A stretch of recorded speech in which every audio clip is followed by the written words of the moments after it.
Hi everyone, আজ কিন্তু খুব সুন্দর একটা বেডশিট নিয়ে চলে এসেছি। তো চলো তোমাদেরকে রিভিউটা আজকে শেয়ার করি। প্যাকেটটা আগে থেকে ছেঁড়া ছিল, বলতে আমার মেয়ে ছিঁড়ে ফেলেছিল, যার জন্য আমার প্যাকেটটা আগে থেকে ছেঁড়া থাকবে। কিন্তু আমি খুললাম কিন্তু পার্সেলটা তোমাদের সামনে, সেটা অন ক্যামেরা। তো দেখে বুঝতেই পারছো ভাঁজ দেখে সেটা। তো কালার কম্বিনেশন ভীষণ সুন্দর, আর সত্যি কথা বলতে এটা একদম পিওর কটনের।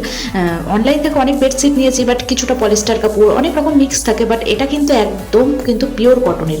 তো কালার কম্বিনেশনটাও খুব সুন্দর, আর কতটা পরিমাণে বড়, ওই সাইডটা কিন্তু গোজা আছে, এই সাইডটা দেখছো কতটা ঝুলছে, প্লাস দুটো কিন্তু বালিশের কভারও ছিল সঙ্গে। তো আমি যাই হোক ফাইনালি আমি তোমাদেরকে দেখিয়ে নিলাম। বালিশের কভার দুটো আমি ভরিনি বালিশের মধ্যে, তোমাদেরকে এমনি দেখালাম। তো তোমরা কেমন লাগলো অবশ্যই জানিও। ভীষণ রিজনেবল প্রাইসের মধ্যে বেডশিট এরকম একটা কোয়ালিটির সত্যি ভাবা যায় না। তো তোমরা ঝটপট পারলে বুক করে নাও।